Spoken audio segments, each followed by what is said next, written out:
모세의 리더십에 그 뒤를 이어 이스라엘의 지도자가 된다는 것은 굉장히 부담스럽고 힘든 일인 것 같습니다. 여호수아는 모세의 다음으로 이스라엘을 이끌 지도자로 자신이 되었다는 사실이 사실 마냥 기뻤다라기보다는 굉장히 부담스럽고 힘든 자리였던 것 같습니다. 왜냐하면 여호수아는 모세의 그 리더십을 뛰어넘어야 되는 리더십을 발휘해야 되기 때문에 그렇습니다.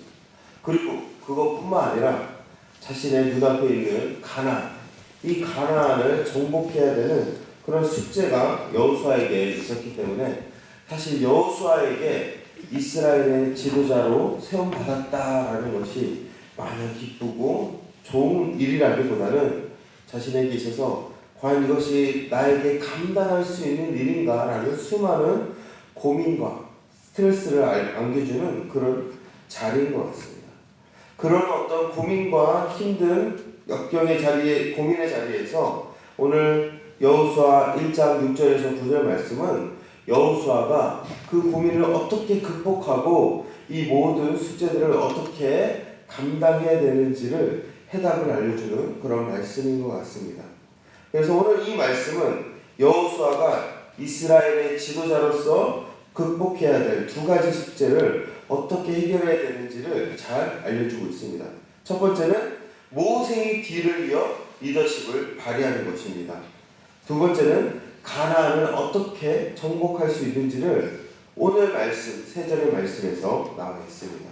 저는 이 말씀을 통해서 우리의 삶 가운데서 우리 그 모든 문제들, 특별히 우리가 해결해야 되는 것들, 또 우리가 극복해야 되는 것들, 그런 것들을 어떻게 해결해야 되는지를 다시 한번 깨닫고 알아가는 그런 시간이 되었으면 좋겠습니다. 첫 번째로 여호수아는 모세의 뒤를 이어 이 리더십을 어떻게 감당할 수 있었을까요? 오늘 말씀에서 그렇게 말씀하고 있습니다. 강하고 담대하라. 7절에 이렇게 말씀하고 있죠. 오직 강하고 극히 담대하여 나의 종 모세가 내게 명령한 그 율법을 다 지켜 행하고 우로나 좌로나 치우치지 말라. 그리하면 어디로 가든지 다 형통하리니라고 그렇게 말씀하고 있습니다. 하나님께서는 여호수아에게 그걸 말씀하고 있죠. 모세보다 뛰어난 사람이 되기 위해 노력하지 말라는 것입니다.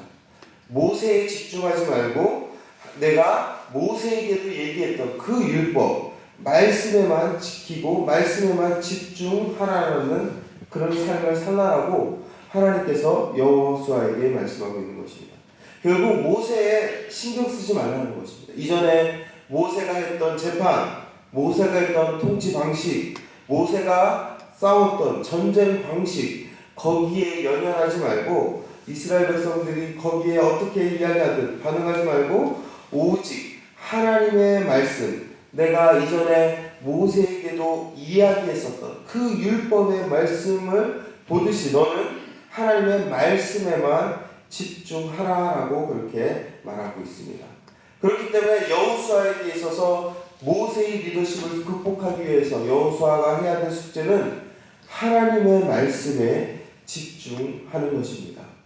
어떻게 하면 우리가 하나님의 말씀에, 여호수아는 하나님의 말씀에 집중하여 살아갈 수 있었을까요? 사실 우리가 말씀에 집중하기 위해서는 우리 자신을 뛰어넘어야 합니다. 우리 자신을 극복해야 된다는 것이죠. 왜냐하면 말씀은 언제나 우리에게 순종을 요구합니다. 그 순종을 감당하기 위해서는 우리 안에 있는 우리의 자아의 생각, 우리의 경험, 우리의 지식 이런 것과 충돌되기 마련이죠. 그렇기 때문에 그 말씀의 말씀에 집중하기 위해서는 우리 안에 있는 우리의 자아를 버리고 그것을 뛰어넘어 오직 말씀 앞에 우리 자신을 복종하고 나아갈 수 있는 그런 삶의 자리가 필요합니다. 대표적인 예가 바로 베드로였습니다. 베드로는 어부로서 자신의 많은 경험과 그런 많은 노하우가 담겨져 있었던 자였습니다. 그런 베드로에게 예수님께서 뭐라고 말씀하시죠? 깊은 곳에 그물을 내리라고 말씀하고 있습니다. 그것은 베드로의 경험에 충돌되는 것이었습니다. 베드로가 알고 있었던 지식에 부딪히는 그런 요구였습니다. 그 요구, 베드로는 그런 어떤 상황 속에서 자신의 지식이 어떠하든, 자신의 경험이 어떠하든, 자신의 생각이 어떠하든지 먼저 예수님의 말씀 앞에 집중하여 자신을 뛰어넘고 그 말씀 앞에 순종하여 깊은 곳에 그물을 내렸습니다. 이처럼 우리의 삶 가운데서 우리가 말씀에 집중하고 말씀에 우리의 모든 것들을 내어드리기 위해서는 우리 자신을 뛰어넘어야 합니다. 결국 자신을 뛰어넘는다는 말은 어떤 말이죠? 자기 자신과의 싸움이라는 것입니다. 하나님께서 여호수아에게 지금 너는 모세를 뛰어넘고 모세보다 뛰어난 사람이 되길 원하느냐? 아니다. 네가 진정으로 뛰어넘어야 될 대상은 모세가 아니라 말씀 앞에 집중하기 위한 너 자신, 바로 네 자신과의 싸움에서 온전히 극복해야 되고 뛰어넘어야 된다는 것을 그렇게 이야기하고 있는 것입니다. 결국 말씀에 집중하라는 말씀은 그 말씀에 순종하기 위한 자기 자신과의 싸움, 자기 자신과의 그 처절한 분투 안에서 살아가라는 것입니다. 그래서 여호수아의 삶 가운데 우로나 좌우로나 치우치지 말라는 것은 자기 자신의 삶 가운데 말씀의 정도를 걸으며 언제나 내가 우로나 좌우로나 치우쳐져 있는 것은 아닌지 자신을 돌아보며 자신의 모습 가운데 하나님의 말씀과 얼마나 가까워져 있는지를 다시 한번 묵상하며 살아가라는 것이 오늘 말씀 가운데서 여호수아가 극복해야 될 숙제였던 것이었습니다. 사실 우리의 삶 가운데 극복해야 될 것은 바깥 외부에 있는 것은 아닙니다. 우리 안에 있습니다. 내가 하나님 앞에서 어떻게 살아가고 있는지, 내가 하나님 앞에서 얼마나 신실하고 진실한지 그 싸움입니다. 그러나 우리는 자기 자신과의 싸움을 외면하고 외부의 대상과 자꾸 비교를 하고 있습니다. 그래서 사람에게 집중해서 사람과 비교를 하게 되죠. 하지만 하나님께서는 우리가 사람과 비교하며 살아가라고 권면하고 있지 않습니다. 결국 하나님의 말씀 앞에 내 자신이 얼마나 가까이 갔느냐를 점검하며 자기 자신과의 싸움에 집중하며 살아가는 삶, 그 삶이 우리의 삶의 모든 문제를 극복할 수 있는 그런 삶이 될 수 있다는 것, 그런 믿음의 삶이 될 수 있다는 것을 오늘 말씀에서 우리에게 권면하고 있습니다. 바라기를 우리 성도님들이 오늘 나의 삶 가운데 자신과의 싸움 가운데서 승리할 수 있는 사람이 되길 소망합니다. 우리 옆에 있는 사람이 어떠한 사람이든 그것이 중요한 것이 아닙니다. 우리 옆에 있는 사람이 어떠한 소리와 어떠한 평가를 듣든 그것으로 인해서 나에게 어떠한 영향을 받든 그것이 중요한 것이 아닙니다. 중요한 것은 내가 옆에 있는 사람이 어떠한 삶을 살든 상관없이 내가 하나님의 말씀 앞에서 얼마나 나 자신을 철저하게 복종하고 극복하여서 그 말씀 앞에 순종하며 살아가고 있는지 우리가 그것을 바라보아야 한다는 것입니다. 여호수아는 첫 번째 이 숙제로서 말씀 앞에 자기 자신을 극복해야 되는 숙제를 감당해야 했습니다. 두 번째로 여호수아가 감당해야 될 숙제는 가나안 정복이었습니다. 지금 여호수아는 모세의 리더십을 뛰어넘는 것뿐만 아니라 가나안을 정복해야 되는 상황이었습니다. 가나안은 우리가 알고 있다시피 거인들이 살고 있었던 막강한 전투력을 가진 민족이었습니다. 그렇기 때문에 이스라엘 백성들이 광야에서 그렇게 힘겹게 40년 동안 살다가 이제 갓 도착한 상태에서 그들과 전쟁을 해야 된다는 것은 결코 쉽지 않은 일이었습니다. 여호수아는 지금 이 전쟁을 감당하기에는 너무나도 부담스러웠던 상황이었죠. 그런데 그 상황 속에서 하나님께서 오늘 말씀에서 해결책을 주십니다. 그런데 이 해결책 또한 사실 쉬운 해결책이 아닌 여호수아가 감당해야 될 숙제와 같은 것이었죠. 어떤 해결책이었냐면 6절에 이렇게 말씀하고 있습니다. 강하고 담대하라. 너는 내가 그들의 조상에게 맹세하여 그들에게 주리라 한 땅을 이 백성에게 차지하게 하리라 라고 그렇게 말씀하고 있습니다. 사실 여호수아가 해야 될 전쟁은 지금 눈앞에 있는 가나안 족속이라기보다는 믿음의 싸움, 믿음의 전쟁이었던 것입니다. 왜냐하면 6절에 이렇게 말하고 있죠. 그들에게 주리라 한 땅. 이미 하나님은 여호수아에게 그렇게 선포했습니다. 이건 너희들에게 이미 받기로 되어 있는 땅이다. 이미 너희들에게 이거는 선택받은 땅이라는 것입니다. 싸워서 쟁취해야 될 땅이 아니라 이미 그들에게 있어서 받은 것, 그렇게 생각하고 있었던 것이었죠. 그래서 여호수아에게 중요한 것은 전쟁을 준비를 잘해서 무기를 날카롭게 다듬고 전력과 전술을 치밀하게 짜는 것이라기보다는 그 땅이 하나님께서 우리에게 이미 주신 것이라는 사실을 믿는 것이었습니다. 이 믿음이 여호수아에게 필요했던 것이었죠. 이것이 참 쉽지 않습니다. 왜냐하면 이 믿음은 당장 우리에게 닥쳐져 있는 그 산이 없는 것처럼 불안하고 말씀하는 것이기 때문에 쉽지 않는 믿음이었습니다. 그렇기 때문에 이 믿음의 싸움 또한 쉽지 않습니다. 그러나 하나님은 먼저 우리에게 약속하셨습니다.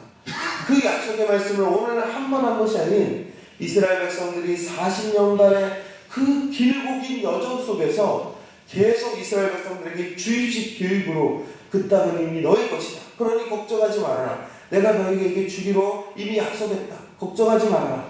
홍해를 내가 이미 한번 갈랐지 않느냐. 그 홍해를 가는 것처럼 너희들에게 이미 그 땅을 약속했다. 그리고 수많은 이적과 기사, 구름기둥과 불기둥 만나와 매출하기로 너희를 계속 기적 가운데 내가 보살폈지 않느냐. 그러니 걱정 말아라. 그 땅은 이미 너희 것이다.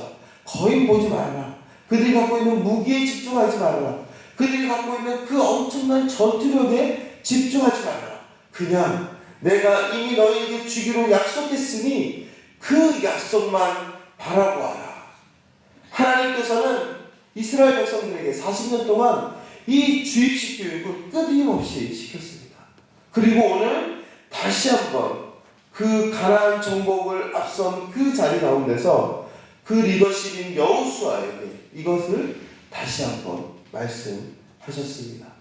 결국 여호수아가 가나안을 정복할 수 있는 강권은 믿음입니다. 하나님이 말씀하신 그 말씀을 믿느냐, 이 믿음의 싸움을 해야 했던 것이었습니다. 우리의 삶 가운데, 우리의 신앙 속에서 사실 환경의 문제도 있지만 가장 중요한 핵심은 믿음의 문제입니다.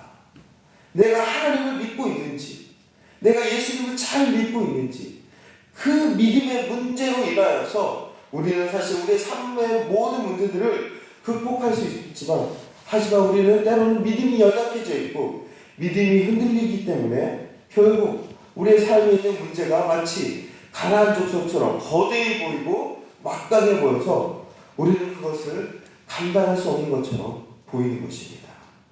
하나님께서는 여호수아에게 그것을 말씀하고 있습니다. 아니다. 내가 이미 얘기했지 않느냐. 얘기했으면 그것을 네가 믿기만 하면 된다. 참으로 쉬운 것 같지만 이 믿음의 싸움은 평생의 싸움입니다.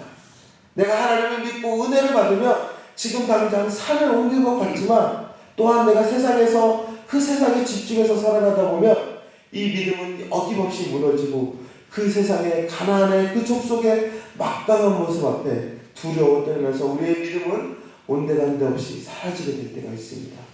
하지만 그럴 때마다 우리가 다시 한번 돌아야 될 자리가 있습니다. 바로 말씀입니다. 그래서 8절에 이 율법책을 내 입에서 떠나지 말게 하며 주야로 그것을 묵상하여 그 안에 기록된 대로 다 지켜 행하라 라는 것입니다. 나의 성정, 나의 모습은 말씀과 언제나 떠날 수 있는 그런 본성이 우리 안에 있습니다. 그렇기 때문에 우리 자신과의 싸움에서 우리가 이기기 위해, 그리고 하나님이 말씀하신 이 믿음의 자리를 끝까지 붙잡기 위해 하나님께서는 여호수아에게 율법책을 주셨습니다. 이것을 끝까지 붙잡고 살아가라. 사실 성경책은 그냥 종이입니다. 책입니다. 그러나 이 안에 담겨져 있는 그 하나님의 진리는 우리의 삶을 움직이는 강력한 힘이 담겨져 있습니다. 그렇기 때문에 우리가 세상 속에서 흔들릴 때마다 무엇이 믿음인지를 깨닫게 하고, 또한 우리의 삶 가운데 무엇이 하나님의 뜻이고 내가 지금 어떤 고집을 부리고 있는지 내 자신을 돌아보게 하여서 온전히 하나님의 뜻에 순복하게 만드는 그런 참된 진리가 이 안에 담겨져 있습니다. 그렇기 때문에 우리 이 말씀을 언제나 가까이 해야 합니다. 매 순간 나의 삶 가운데 말씀을 읽고 또한 그 말씀을 듣고 말씀을 암송하고 말씀을 묵상하며 그 말씀 안에 있는 진리 속에서 살아가는 자들, 그 자들이 하나님의 리더십 안에서 온전히 하나님의 약속을 받을 수 있는 자들이 될 수 있다는 것입니다.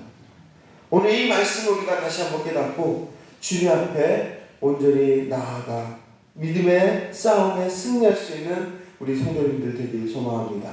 우리의 삶 가운데 있는 수많은 극복해야 될 것들, 문제들, 사실 그것들은 자신과의 싸움입니다. 내가 지금 하나님 앞에서 순종하지 못했기 때문에 나타나는 결과일 수 있습니다. 그리고 두 번째, 믿음의 문제입니다. 내 안에 믿음이 없기 때문에 하나님이 약속하신 것을 내가 잊어버리고 있었기 때문에, 망각했기 때문에 나타나는 그런 숙제일 수 있습니다. 우리가 이것을 다시 한번 깨달아 주님 앞에 온전히 나아갈 수 있는 귀한 삶 되기를 주님의 이름으로 축복하고 소망합니다.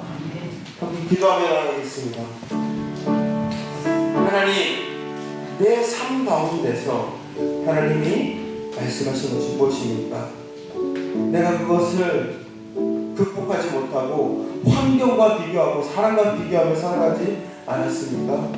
하나님, 내가 순종하지 못한 것이 있다면 그것이 무엇인지 깨닫게 하여 주시고 주님 앞에 말씀 앞에 순종하며 말씀에 집중하는 사람의 살게 하여 주시옵소서. 또한 내 안에 하나님이 약속하신 것을 믿음으로 지금 바라보지 못하고 있다면 다시금 그 믿음을 허락하여 주시옵소서. 다시금 그 믿음이 회복되게 하여 주시옵소서. 그래서 언제나 말씀이 내 안에서 떠나지 아니하고 그 말씀을 가까이 하여서 나의 자신과의 싸움을 이겨내고 믿음으로 온전히 주님 앞에 나아갈 수 있는 삶 살아갈 수 있도록 주님 역사하여 주시옵소서. 함께 통성으로 기도하며 나아가겠습니다. 주님, 나의 눈은 세상을 바라봅니다. 나의 눈은 사람을 바라봅니다. 나의 눈은 이기심을 바라봅니다. 그러나 이제 나의 눈이 나 자신을 바라보게 하여 주시옵소서. 나에게 말씀하시는 그 말씀 앞에 순종하지 못하는 나, 고집 부리고 있는 나, 저항하고 있는 나를 바라보게 하여 주시옵소서. 그래서 나 자신과의 싸움 가운데 이겨내어서 그 말씀 앞에 집중하고 말씀 앞에 복종하여 날마다 말씀을 묵상하며 살아갈 수 있는, 그 말씀에 순종하여 살아갈 수 있는 믿음의 백성들 될 수 있도록 주님 우리를 축복하여 주시옵소서. 또 하나님, 우리 안에 믿음이 부족합니다. 믿음이 많은 것 같지만 하나님, 때로는 겨자씨보다도 믿음이 없을 때가 있습니다. 그런 우리의 삶 속에서 믿음을 불어넣어 주시옵소서. 다시 한번 약속하여 주시옵소서. 다시 한번 소망하게 하여 주시옵소서.